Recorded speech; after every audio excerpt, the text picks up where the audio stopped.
Hi there, and welcome to the Mind Reset Hypnosis podcast. I'm Edmund Ellison, your host. As a mindset coach and certified hypnotist, I'm really passionate about changing results by transforming thinking. The mission behind Mind Reset Hypnosis is to empower everyday individuals like you, if you're listening, to reduce stress, increase resilience, feel happier, and achieve your goal.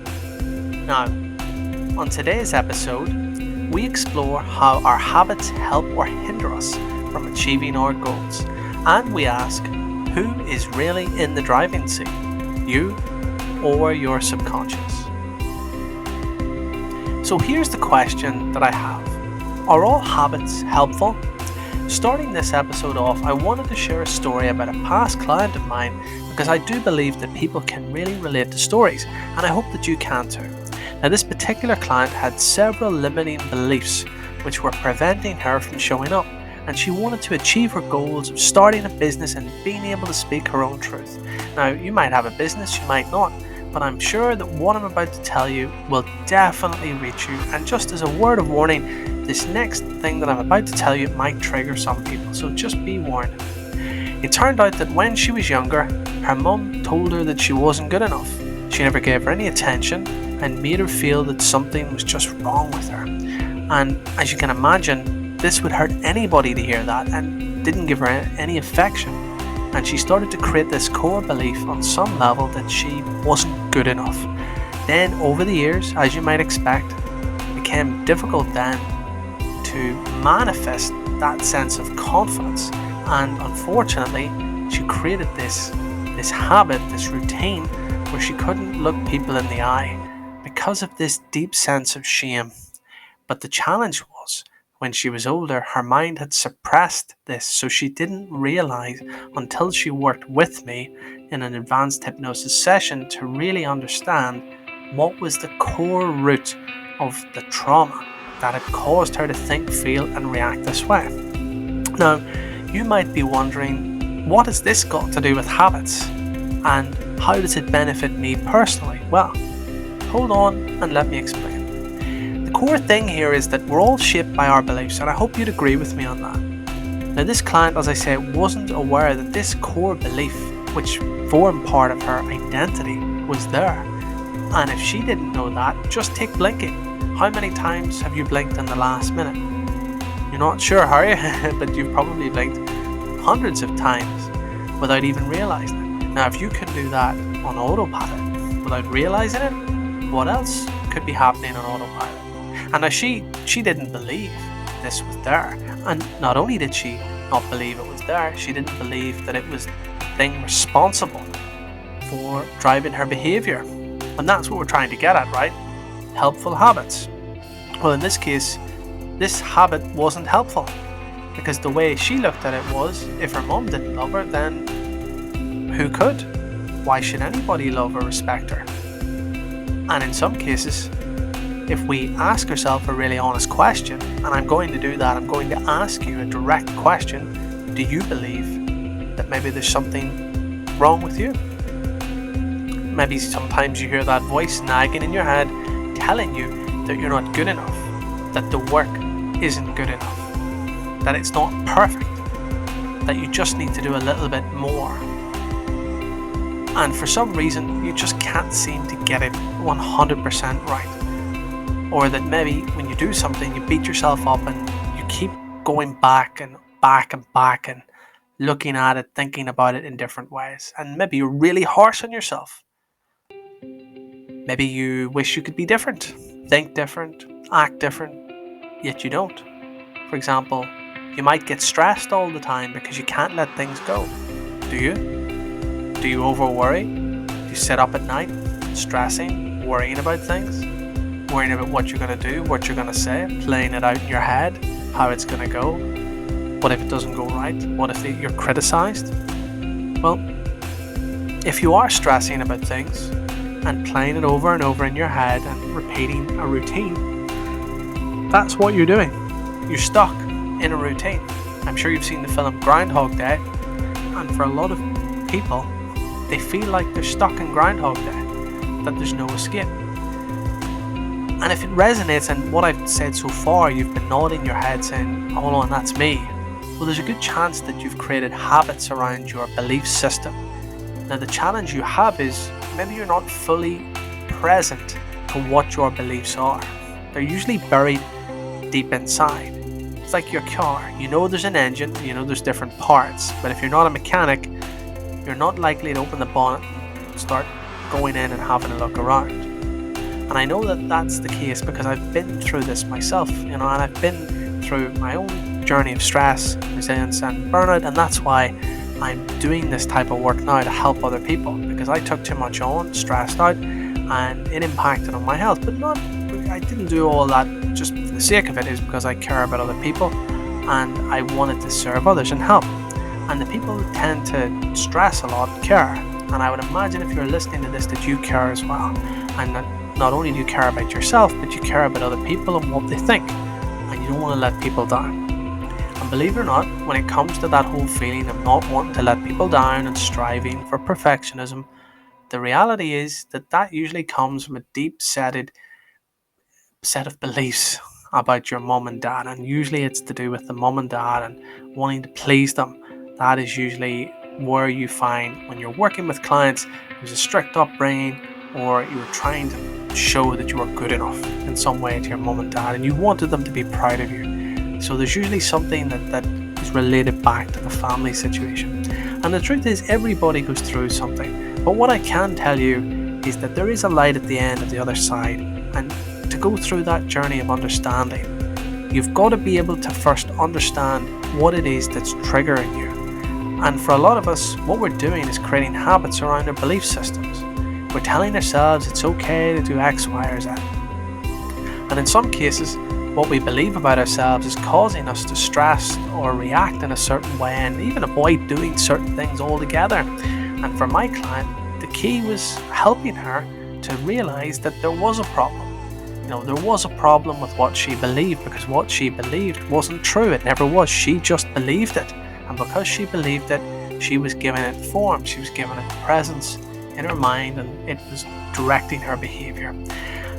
And the truth is that something like that couldn't be true, because she was enough. And when she realized that, it helped her to change her thinking, her thoughts, and all of a sudden she was feeling freer. And if you're listening to this, I want you to really just take a moment to pause and ask yourself, if you're feeling the way you're feeling, and if you're dealing with overwhelm or stress, is it due to productivity, or is it due to something else? And that's what we're really trying to get at. And are you avoiding doing things because maybe you don't want to be visible, or that you are like my client, were worried about being criticized or scared of getting things wrong? It's good to be honest, and if it's true, then there's something deeper there. So here's the challenge. If, like my client, you're on autopilot and you're in a habit, how can you know that unless something happens? So in my case, I became sick, so I had to reflect on my behavior. In my client's case, she had a particular point in her life where she was sick too and wanted help and reached out. And usually for people, there has to be something quite big for them to take action, and a trigger point that really makes them say, do you know what, I've got to do something about this. Because you can't change a habit without understanding its triggers, and you can't change beliefs when you're not aware of them, right? I mean, everybody's in a routine, and if we're in routines all the time, like I like watching Netflix, and I always take the same routes to the place I visit. I can't help it. I know why I do it. It's a comfort thing, right? And in the past, if I was doing a big event, a training event, whatever it was, I would have always obsessed over the details and played it out in my head, how I was going to say it, the way the presentation would go, right up until the point when it was over. And I would only have relaxed when it was over. Now, this is in the past, but it's something I'm aware that I used to do. And I don't know if it's the same for you, but I'm guessing you have your own habits and your routines. I just want you to take a second and think about your own routine for a moment. I mean, do you find there's certain things that you like to do? Like going for a smoke, and you just do it, right? It's just something you have to do. You're in a habit, and if you don't do it, you get really annoyed about it because there's a reward. And we all get up and go to work, right? So a lot of what we do, we are on autopilot. And this is the bit where we start bringing it back to the autopilot system. Because because it's easy to go along with and not realize when you're in autopilot mode. Most people don't take the time to self-reflect. If you were a pilot and you were on a plane, you would know what autopilot mode does.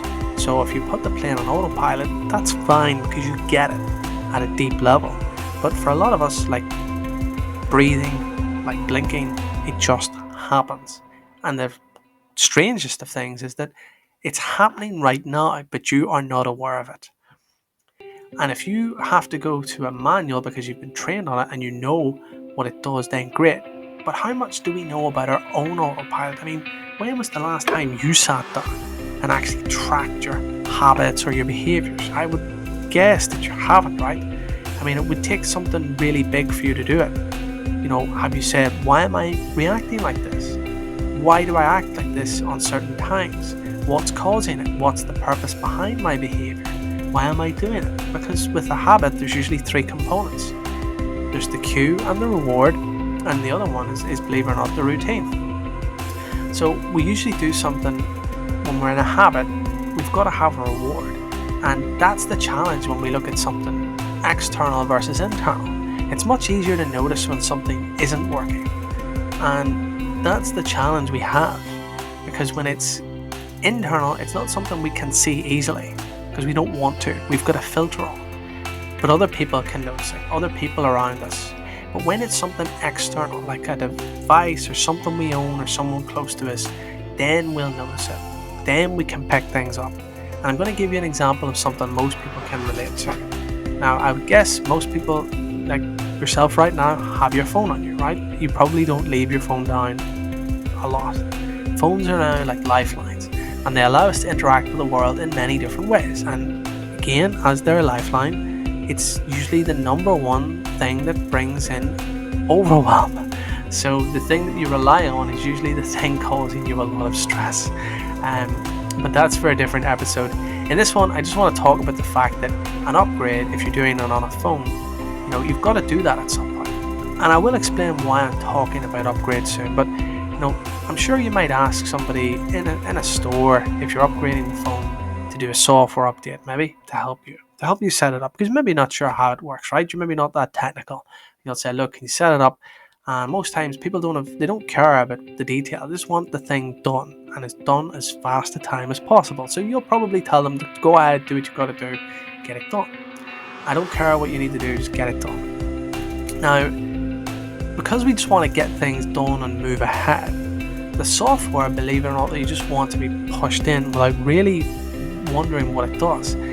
It controls the device and how it operates. Now, it's not until we notice something that we bring it back in. You know, maybe it glitches, it freezes. We've noticed that because it's external to us. So we're definitely going to notice that, and we will take it back because it's impacting us, right? It's annoying us. So when we bring it back, you know, we'll ask them to help get it fixed, right? And yet there are other people who will put up with it because the hassle of doing something about it creates quite a big resistance. Now, everyone is different, but I want you to just think about this. Think about your own situation, right? How often do you feel you're running on autopilot? And the challenge you have here is how much of that autopilot would you actually notice? You know, because maybe we're not looking closely enough at our own situations. You know, maybe someone who didn't like to do public speaking might freeze before certain types of events, or presentation could be their worst nightmare.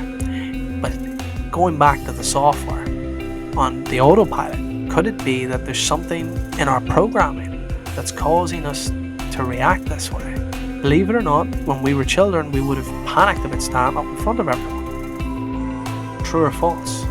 Well, believe it or not, it's probably false. Because when you're a child, why would you care? You didn't know enough to care. And because you didn't know enough to care, why would that matter? Kids love attention. So there's no belief at an early stage that would prevent someone from standing up and doing a presentation because they love the attention. But skip forward a few years, introduce those beliefs about getting things wrong, the fear of criticism, and maybe throw in an unfortunate, humiliating situation, and that's it. That's enough to, create a marker for that person for life. They'll never want to do it again because they remember how they felt about it, and they'll do anything to avoid it. Now just bear with me on this point as I link it all together. How often do you update your phone? And do you hate doing it? And if you do, why?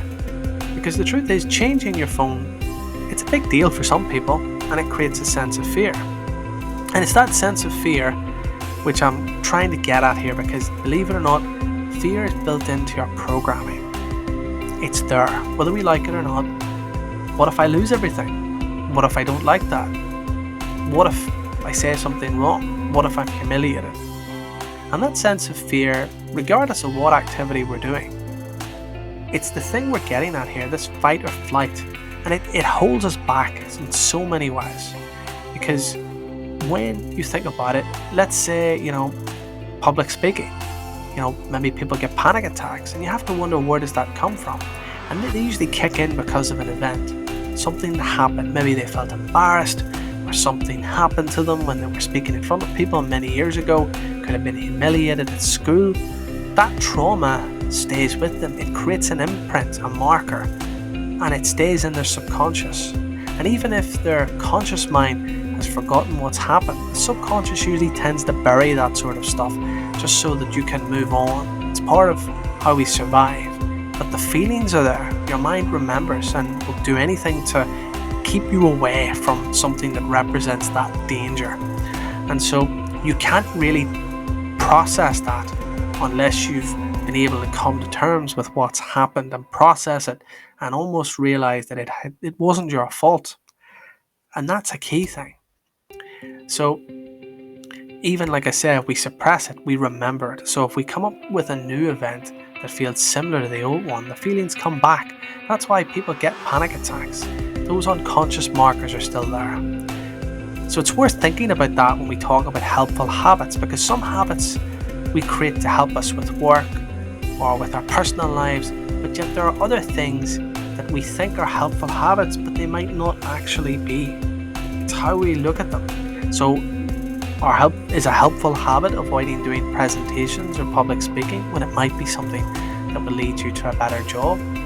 Or is it a habit which seems helpful, but maybe you're trying to justify to yourself that it is helpful, yet it's maybe not? And that's the bit I'm getting at, because not all habits are equal. So you've got to ask yourself the question: if it was a helpful habit, what would happen if you did it? When you do it, what goes through your mind? What are the things that you tell yourself? And again, if this is something that you're maybe thinking about giving up or not doing, breaking away, what would happen if you didn't do it? So all of this comes together, and when you do start to think of it in that way, but when you do it, a habit does become formed and new routines are created. And it's usually based on some type of reward. So people smoke because they enjoy the feeling. It's the nicotine, but they enjoy the feeling. And people will say it helps me to de-stress, but actually it causes you more stress because you need more nicotine. Now the interesting thing is that the path of least resistance for people who want to avoid doing something is they don't have to experience that perceived pain. And they'll justify it by saying, I'm going to avoid doing that particular presentation or upgrading my phone because if I do that, I don't have to worry about it. I don't have to stand up in front of people or feel humiliated or take the chance that something is going to happen, because the last time I did that, it was a disaster and I don't want to feel like that again. So you've got to understand the reward, the cue initially, the routine that is created from the cue, and the reward that the individual gets so that you get. That helps you to break it down. Now interestingly, Duke University conducted research and they found that 40% of our actions each day are based on habit rather than conscious thought. Now that's quite significant. So if 40% of your day you're just acting out of habit rather than actually thinking about it, you're just doing it, right? So if we go back to your belief system and the thoughts that are there which are reinforcing your beliefs, you've got to ask yourself about what is it that shapes you, what you think you're capable of, but you're not allowing yourself to believe you're capable of. Now, as we said earlier, you might worry about certain situations or you do anything to avoid them, but you've got to ask yourself, is that really something that serves you? Is it a helpful habit? Why do you need to avoid doing them? Like we said, what is it that you feel could happen if you did it? Because changing your habits does require you to do something really important and really difficult, which is self-awareness. And you really can't get out of that step, as I found myself. So, as we said earlier, there's 3 components. There's the cue, the routine, and the reward. And up until now, I've been talking about the cue and the reward and how that links to the routine. Because every habit that you have, there'll be a trigger, and that will create that routine for you, which usually end up being an autopilot. When I work with clients, I help them to identify and track their triggers, their cues, the routine, the reward, and almost break it down to the stressors and the feelings, what's going through their head, that internal dialogue. And I help them through mindfulness, hypnosis, and accountability coaching to just break through and reframe that. And you can't break through a habit to get to the other side unless you understand how you feel or perceive it's benefiting you. And like I say, you've got to think about your self-identity, because if you believe something, then it's quite likely that that is reinforcing your behavior. If you believe that you can't speak in public, then you won't. If you believe you're not good enough, then you're not good enough. If you feel small, then you will be. And that will affect your relationship, your job, and everything that goes with it. And you'll be holding yourself back, and you won't be living your life on purpose. And living it on purpose is what I want you to do. So if you want to start upgrading your mindset, you're going to need to interrupt your own pattern and evolve your self-belief. Are you ready? Well, I've got some tips and strategies that you can take away right now. So feel free to take a pen and paper and start noting them down. And just so you know, the reason why I spent all this time taking you through this journey, what I've been doing is getting you to work your way through that stage of self-reflection, which is really important. You can think of that as a pre-step. So step number 1, I want you to identify an unproductive habit that isn't serving you. Think about why and what you would replace it with. 2, write down how you would change it and consider what will happen if you don't. 3, rewire your mind by reflecting on the trigger points and what you'll do if the trigger is activated. And 4, visualize how you'll think, feel, act and behave in your mind, picturing you having achieved this new result. So to summarize, habits can help or hinder us, and in most cases, we operate on autopilot 40% of the time. So to be able to do anything about it, you first need to become self-aware that you are on autopilot. And as I said earlier, taking that time to self-reflect is one of the most empowering things you can do. Many people tell themselves things that are not true. They do that because of beliefs or events that have been instilled in them when they were younger. And sometimes you've got adults living their lives based on beliefs that no longer serve them, that were there from when they were quite young. Their adult mind has evolved, but the beliefs are there and they're still quite primitive. Some people are afraid of failure, they're afraid of not being good enough, they're afraid of success. And they normalize behavior around these beliefs. And in your case, what are you afraid of? And why? Because I want you to live life in your terms, and I want you to act and self-reflect. But before we can do that, we've got to work on getting your mindset opened up so that you can take on board suggestions, so that you can evolve, stretch yourself. And I've got something that I've built which can help. It's called the 30-Day Positive Mind Challenge. It's completely free, and what it will do is give you a workbook mindset audio, 30 days worth of blog articles so you can start to reframe your mindset and just create this journey of self-awareness. Now, join me next month and I'm going to discuss stress management tips and how you can be more mindful. Thanks for joining me, and I'll see you soon.